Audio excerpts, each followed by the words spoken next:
നമസ്കാരം. വർഷങ്ങളായിട്ട് കേരളത്തിൽ ബി.ജെ.പി. ലക്ഷ്യം വെക്കുന്ന സീറ്റുകളിൽ പ്രധാനമാണ് തിരുവനന്തപുരം. തിരുവനന്തപുരത്തെ സംബന്ധിച്ച് സംഘടനാ മികവ് കൊണ്ട് ബി.ജെ.പി. എന്നും മുന്നിട്ട് നിൽക്കുന്ന ഒരു പാർലമെന്റ് മണ്ഡലം തന്നെയാണ്. കഴിഞ്ഞ വട്ടം കുമ്മനം രാജശേഖരൻ മികച്ച ഒരു പ്രകടനം തന്നെയായിരുന്നു കാഴ്ചവെച്ചത്. 3,16,000 വോട്ടുകൾ അദ്ദേഹം നേടിയെടുത്തിരുന്നു. പക്ഷേ എന്നിട്ട് പോലും 1,00,000-ഓളം അടുത്തുള്ള ഒരു ഭൂരിപക്ഷത്തിൽ ശശി തരൂരോടെ വിജയിക്കുന്ന ഒരു സാഹചര്യം ഉണ്ടായത്. നമ്മൾ ഏകദേശം ഈ പാർലമെന്റ് ഇലക്ഷന് 6 മാസങ്ങൾക്ക് മുന്നു വരെ വലിയ തരത്തിൽ ഈ തിരുവനന്തപുരം പാർലമെന്റ് മണ്ഡലത്തിൽ ശശി തരൂരിനെ നേരിടാൻ പറ്റുന്ന ഒരു സ്ഥാനാർത്ഥി ഉണ്ടാകില്ല എന്നുള്ള നിലക്ക് തന്നെയായിരുന്നു പ്രചരണം. മുതിർന്ന മാധ്യമ പ്രവർത്തകർ എല്ലാവരും തന്നെ ശശി തരൂരിന്റെ വിജയം തിരുവനന്തപുരം പാർലമെന്റ് മണ്ഡലത്തിൽ ഒരു നിസ്സാരമായിട്ട് തന്നെ അത് നടന്നു പോകുന്ന ഒരു പ്രക്രിയ മാത്രമായി മാറുമെന്നുള്ള രീതിയിലേക്കുള്ള പ്രതികരണങ്ങളായിരുന്നു. പക്ഷേ ഇവിടെ ബി.ജെ.പി. എന്ന് പറയുന്ന രാഷ്ട്രീയ പ്രസ്ഥാനം എല്ലാ വശങ്ങളും കൃത്യമായിട്ട് പരിശോധിച്ചതിന് ശേഷമാണ് ഇത്തവണ വ്യക്തമായിട്ടുള്ള സ്ഥാനാർത്ഥികളെ അല്ലെങ്കിൽ കൃത്യമായിട്ടുള്ള വിജയിക്കാൻ സാധ്യതയുള്ള സ്ഥാനാർത്ഥികളെ നിലനിർത്തിയിരിക്കുന്നത് അല്ലെങ്കിൽ പ്രഖ്യാപിച്ചിരിക്കുന്നത്. അതിലൊരു തർക്കവുമില്ല. അതിന്റെ പേരിൽ വ്യാപകമായിട്ടുള്ള കൃത്യമായിട്ടുള്ള ബൂത്ത് തല അടിസ്ഥാനത്തിലുള്ള ഒരുപാട് പ്രചരണ പ്രവർത്തനങ്ങൾ നടന്നിട്ടുണ്ട് എന്നുള്ളതിലും നമ്മൾക്ക് ആർക്കും തർക്കമില്ല. ഇപ്പോ പ്രധാനമായിട്ട് ഒരു റിപ്പോർട്ട് പുറത്തു വന്നിരിക്കുന്നത് തിരുവനന്തപുരത്തുള്ള 7 നിയോജക മണ്ഡലങ്ങൾ കൂടുന്നതാണ് തിരുവനന്തപുരം പാർലമെന്റ് മണ്ഡലം. അതിൽ ഓരോ പേരുകൾ ഞാൻ വായിക്കാം. കഴക്കൂട്ടം, വട്ടിയൂർക്കാവ്, തിരുവനന്തപുരം, നേമം, പാറശാല, കോവളം, നെയ്യാറ്റിൻകര ഈ 7 മണ്ഡലങ്ങൾ കൂടിച്ചേർന്ന് വരുന്ന സമയത്ത് കഴിഞ്ഞ വട്ടമെല്ലാം ബി.ജെ.പി. പരാജയപ്പെടാനുണ്ടായ അല്ലെങ്കിൽ 2014 ഒ രാജഗോപാൽ നിൽക്കുന്ന സമയത്ത് പോലും പരാജയപ്പെടാനുണ്ടായ ഒരു കാരണം എന്ന് പറഞ്ഞാൽ തീരദേശ മേഖലയിൽ നിന്നുള്ള ബി.ജെ.പി. വിരുദ്ധ വോട്ടുകൾ സംഘടിതമായിട്ട് യു.ഡി.എഫിലേക്ക് മാറിയത് തന്നെയാണ്. അതിൽ തർക്കമില്ല. അതിന്റെ പേരിൽ ബി.ജെ.പിക്ക് ഒരു 15,000 വോട്ടുകൾക്ക് 2014 പരാജയപ്പെടേണ്ടി വന്നു. 2019 ആയപ്പോൾ 1,00,000-ഓളം വോട്ടുകൾക്കും പരാജയപ്പെടേണ്ടി വന്നു. അപ്പൊ ഇപ്പോ ഒരു കണക്ക് ബൂത്ത് തല അല്ലെങ്കിൽ ഗ്രൗണ്ട് തലത്തിൽ നിന്ന് ഒരു ഏകദേശ കണക്ക് ഇപ്പോൾ പുറത്തു വന്നിരിക്കുകയാണ്. ഇതിൽ ഏറ്റവും പ്രധാനമായിട്ട് കഴക്കൂട്ടം നിയോജക മണ്ഡലത്തിൽ NDA സ്ഥാനാർത്ഥിയായിട്ടുള്ള രാജീവ് ചന്ദ്രശേഖർ ഇവിടെ 45,140 വോട്ടുകളും, യു.ഡി.എഫിന്റെ സ്ഥാനാർത്ഥി ശശി തരൂര് 38,013 വോട്ടുകളും, LDF-ന് 33,261 വോട്ടുകളും അവിടെ നേടിയെടുക്കുമെന്നുള്ള രീതിയിൽ. അപ്പോൾ കഴക്കൂട്ടത്ത് രാജീവ് ചന്ദ്രശേഖർ 1-ാം സ്ഥാനത്തെത്താനുള്ള എല്ലാവിധ സാഹചര്യങ്ങളും ഒരുങ്ങിയിരിക്കുന്നു എന്ന് തന്നെ വേണം പറയാൻ. അതോടൊപ്പം തന്നെ വട്ടിയൂർക്കാവിലും ഇതേ ഒരു അവസ്ഥയാണ്. NDA ഇവിടെ 49,571 വോട്ടുകളും, യു.ഡി.എഫ് ഇവിടെ 37,178 വോട്ടുകളും, LDF 34,700 വോട്ടുകളും. പിന്നെ ബാക്കിയുള്ളവരൊക്കെ 2,000 സംതിങ് ആണ്. ഈ കഴക്കൂട്ടത്തും അതുപോലെ തന്നെയാണ്. അതോടൊപ്പം തന്നെ വട്ടിയൂർക്കാവിലും. തിരുവനന്തപുരം നിയോജക മണ്ഡലത്തിൽ NDA സ്ഥാനാർത്ഥിയായിട്ടുള്ള രാജീവ് ചന്ദ്രശേഖർ തന്നെ മുന്നിട്ട് നിൽക്കും എന്നുള്ള രീതിയിലുള്ള റിപ്പോർട്ടുകളാണ് വരുന്നത്. 43,940 വോട്ടുകളെങ്കിലും അവിടെ നേടിയെടുക്കാം. അതോടൊപ്പം യു.ഡി.എഫ് 41,635 വോട്ടുകളെങ്കിലും നേടിയെടുക്കാം എന്നുള്ള രീതിയിലേക്കുള്ള വാർത്തകളാണ്. LDF-ന് 27,000-ഓളം വോട്ടുകളായി അത് ചുരുങ്ങുമെന്നും ഉള്ള ഒരു റിപ്പോർട്ട് വരുന്നത്. അതിന്റെ പ്രധാനപ്പെട്ട കാരണം ആന്റി പിണറായി വിജയനെതിരെയുള്ള ഒരു തരംഗം നമ്മുടെ സംസ്ഥാന ഭരണകൂടത്തിനെതിരെ നിലനിൽക്കുന്നു എന്നുള്ളതിന്റെ അടിസ്ഥാനമായിട്ട് തന്നെയാണ് ഈ ഒരു വാർത്തകൾ അല്ലെങ്കിൽ ഈ ഒരു തിരുവനന്തപുരം പോലെയുള്ള നിയോജക മണ്ഡലങ്ങളിലുള്ള റിപ്പോർട്ടുകൾ വരുന്നത്. നേമത്താണ് ബി.ജെ.പിയെ സംബന്ധിച്ച് എന്നും വലിയ മുന്നേറ്റം നടത്തുന്ന ഒരു നിയോജക മണ്ഡലം. ചരിത്രത്തിൽ ആദ്യമായിട്ട് കേരളത്തിൽ ആദ്യമായിട്ട് താമര വിരിഞ്ഞ ഒരു നിയോജക മണ്ഡലം കൂടിയാണ്. ഒ രാജഗോപാലാണ് അവിടെ വിജയിച്ചത്. ഇപ്പോൾ അവിടെ നിന്ന് വരുന്ന റിപ്പോർട്ടുകൾ NDA സ്ഥാനാർത്ഥി രാജീവ് ചന്ദ്രശേഖർ 56,489 വോട്ടുകളെങ്കിലും അവിടെ നേടിയെടുക്കാമെന്നുള്ളതാണ്. യു.ഡി.എഫും അതുപോലെ തന്നെ 35,948, LDF 33,000 വോട്ടുകളായിട്ട് അവിടെ ചുരുങ്ങുമെന്ന് പറയുന്നുണ്ട്. മറ്റുള്ളവർ 2,568 അവിടെ നേടിയെടുക്കാം. പാറശാലയിൽ ഇതുപോലെ ബി.ജെ.പിയുടെ ഒരു അപ്രതീക്ഷിതമായിട്ടുള്ള മുന്നേറ്റം പാറശാലയിൽ ഉണ്ടായിരിക്കുന്നു എന്നുള്ള രീതിയിലുള്ള റിപ്പോർട്ടുകളാണ് വരുന്നത്.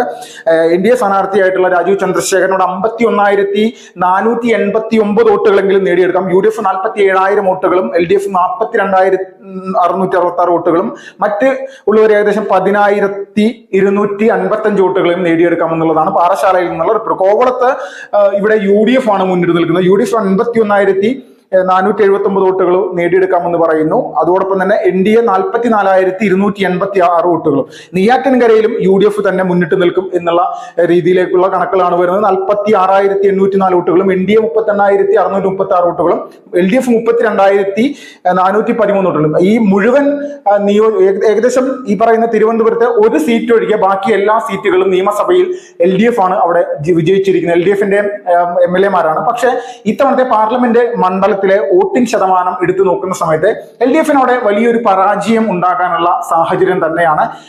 ഏകദേശ കണക്കുകളാണ് ഈ വിടുന്നത്. ഇത് പൂർണ്ണമായിട്ട് ഇപ്പോഴത്തെ ഈ ഒരു വന്നിരിക്കുന്ന ബൂത്ത് തല കണക്കുകളുടെ അടിസ്ഥാനത്തിൽ തിരുവനന്തപുരത്ത് രാജീവ് ചന്ദ്രശേഖരൻ 30,534 വോട്ടുകളുടെയെങ്കിലും ഭൂരിപക്ഷത്തിൽ തിരുവനന്തപുരത്ത് വിജയിക്കാനുള്ള സാധ്യത തന്നെയാണ്. ഇതിൽ വോട്ടിംഗ് ശതമാനത്തിന്റെ കണക്കെടുത്ത് നോക്കിക്കഴിഞ്ഞാൽ 35.95% വോട്ടുകൾ NDA സ്ഥാനാർത്ഥി നേടുമെന്നും അതോടൊപ്പം തന്നെ UDF-ന്റെ 32%, 32.60% വോട്ടുകൾ നേടിയെടുക്കാം. അതോടൊപ്പം തന്നെ LDF ഇവിടെ 26.79% വോട്ടുകളും നേടിയെടുക്കാം എന്നുള്ള രീതിയിലേക്കുള്ള റിപ്പോർട്ടുകളാണ് വരുന്നത്. അപ്പോൾ ഇതിൽ ഏറ്റവും പ്രധാനമായിട്ട് വോട്ടുകളുടെ മൊത്തത്തിലുള്ള കണക്ക് നോക്കിക്കഴിഞ്ഞാൽ NDA സ്ഥാനാർത്ഥി തിരുവനന്തപുരത്ത് നേടിയെടുക്കാൻ സാധിക്കുന്ന അല്ലെങ്കിൽ അദ്ദേഹം പിടിക്കാൻ സാധിക്കുന്ന വോട്ടുകൾ എന്ന് പറഞ്ഞാൽ 3,29,560 വോട്ടുകളെങ്കിലും BJP സ്ഥാനാർത്ഥി NDA സ്ഥാനാർത്ഥി അവിടെ നേടിയെടുക്കും എന്നുള്ള രീതിയിലേക്കാണ് കാര്യങ്ങൾ വരുന്നത്. അതോടൊപ്പം തന്നെ UDF-ന്റെ സ്ഥാനാർത്ഥി 2,99,026 വോട്ടുകളും LDF-ന് 2,45,788 വോട്ടുകളൊക്കെ നേടിയെടുക്കും എന്നുള്ള രീതിയിലേക്കുള്ള ഒരു വാർത്തയാണ്, ഒരു സൂചനയാണ് ഇപ്പൊ പുറത്തു വരുന്നത്. അപ്പൊ ഇതെല്ലാം എടുത്തു നോക്കുമ്പോൾ തിരുവനന്തപുരത്ത് ഇത്തവണ താമര വിരിയും എന്നുള്ളതിൽ തർക്കമൊന്നുമില്ല. ഇത് വെറുതെ ഒരു തമാശക്ക് പറയുന്ന വിഷയമൊന്നുമല്ല. യഥാർത്ഥത്തിൽ തിരുവനന്തപുരം പോലെയുള്ള നിയോജക മണ്ഡലം അല്ലെങ്കിൽ പാർലമെന്റ് മണ്ഡലത്തിൽ സംഭവിക്കാൻ ഏറ്റവും സാധ്യതയുള്ളത് ഇത് തന്നെയാണ്. 15 വർഷമായിട്ട് MP ആയിട്ടിരിക്കുന്ന ഒരു വ്യക്തിയെ സംബന്ധിച്ച് അവിടെ എന്ത് ചെയ്തു എന്നുള്ളതൊരു കാര്യമുണ്ട്.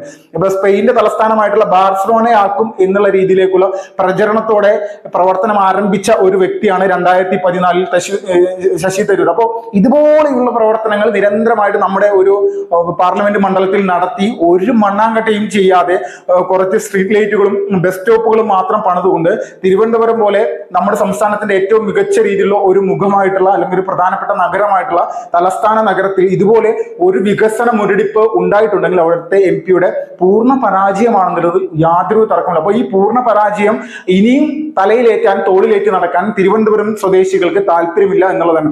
അവസാനത്തെ ഘട്ടത്തിലൊക്കെ നമ്മൾക്കറിയാം ശശി തരൂർ ചിത്രത്തിലേ ഇല്ലാത്തൊരു കാര്യം പോലെയായിരുന്നു. രാജീവ് ചന്ദ്രശേഖർ എന്ന് പറയുന്ന വ്യക്തി നമ്മുടെ കേരളത്തിന്റെ മണ്ണിലേക്ക് ഇവിടെ സ്ഥാനാർത്ഥിയായി കാലെടുത്ത് കുത്തിയപ്പോൾ തന്നെ ഒരു കാര്യം വ്യക്തമായിരുന്നു. അദ്ദേഹത്തിന്റെ പ്രവർത്തന ശൈലി മറ്റ് സ്ഥാനാർത്ഥികളെ പോലെയായിരുന്നില്ല. വളരെ വിചിത്രപരമായിട്ടുള്ള വ്യത്യസ്തമായിട്ടുള്ള ഇന്നേ വരെ കേരളത്തിൽ ഒരു BJP സ്ഥാനാർത്ഥിയും മുന്നോട്ട് വെക്കാത്ത രീതിയിലുള്ള വലിയ രീതിയിലുള്ള പ്രവർത്തനങ്ങൾ തീരദേശ മേഖലയിലൊക്കെ പോയി അദ്ദേഹം ചെയ്ത പ്രവർത്തനങ്ങൾ, അദ്ദേഹത്തിന്റെ ഓരോ പ്ലാനിങ് മുന്നോട്ട് വെക്കുമ്പോൾ സമയത്ത് തന്നെ അവിടുത്തെ ജനങ്ങൾക്ക് ഒരു കാര്യം മനസ്സിലായി, ഇദ്ദേഹം ജയിച്ചു കഴിഞ്ഞാൽ ഈ പറഞ്ഞ കാര്യങ്ങളൊക്കെ ഇവിടെ ചെയ്യുമെന്നുള്ള തർക്കമില്ല. അപ്പോൾ ഇങ്ങനെയുള്ള കാര്യങ്ങൾ ചെയ്യുന്ന സ്ഥാനാർത്ഥികൾ നമ്മുടെ കേരളത്തിന്റെ മണ്ണിൽ ആദ്യമായിട്ടാണ് ഉണ്ടായിരിക്കുന്നത്. 60 വയസ്സും 70 വയസ്സും ഒക്കെ ആയിട്ടുള്ള 68ഉം 65 ഒക്കെ ആയിട്ടുള്ള പല ഇവിടെ MLA-മാരായി പ്രവർത്തിച്ച് പരാജയപ്പെട്ടിട്ടുള്ള പല ആളുകളുമാണ് ഇന്ന് നമ്മുടെ സംസ്ഥാനത്ത് LDF-ന്റെ UDF-ന്റെ ഒക്കെ സ്ഥാനാർത്ഥികളായിട്ട് നിൽക്കുന്നത്. ഇവരെ പോലെയുള്ള ആളുകൾ നമ്മുടെ നാട്ടിൽ നിന്ന് MP ആയിട്ട് പാർലമെന്റിലേക്ക് പോയി കഴിഞ്ഞാൽ തിരിച്ചിങ്ങോട്ട് എന്ത് കിട്ടും എന്നുള്ള, അങ്ങനെ വോട്ട് ചെയ്യുന്ന ജനങ്ങൾക്ക് ഇവിടെ എന്ത് ലഭിക്കും, നമ്മുടെ നാടിന് എന്ത് ലഭിക്കും എന്നൊക്കെ നോക്കുമ്പോൾ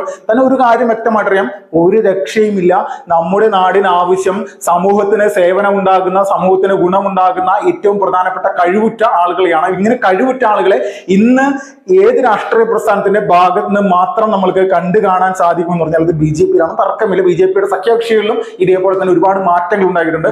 BJP കേരളത്തിൽ 20 പാർലമെന്റ് മണ്ഡലങ്ങളിലും വ്യത്യസ്തമായിട്ടുള്ള ഒരു പ്രവർത്തന പദ്ധതികളാണ് ഇത്തവണ തയ്യാറാക്കിയത്. കേന്ദ്ര നേതൃത്വത്തിന്റെ കൃത്യമായിട്ടുള്ള നിർദ്ദേശപ്രകാരം തിരുവനന്തപുരം അടക്കമുള്ള മണ്ഡലങ്ങളിൽ കാഴ്ചവെച്ചിരിക്കുന്ന പ്രവർത്തനങ്ങൾ വമ്പൻ വിജയമായിരിക്കും എന്നുള്ളതിൽ തർക്കമില്ലാത്ത രീതിയിലാണ് കാര്യങ്ങൾ മുന്നോട്ട് പോകുന്നത്. എങ്ങനെയാണെങ്കിലും ഈ 2024 പുതു തെരഞ്ഞെടുപ്പിൽ BJP കേരളത്തിൽ ഒരു നിർണായക ശക്തിയാകുന്നതിൽ യാതൊരു തർക്കമില്ല.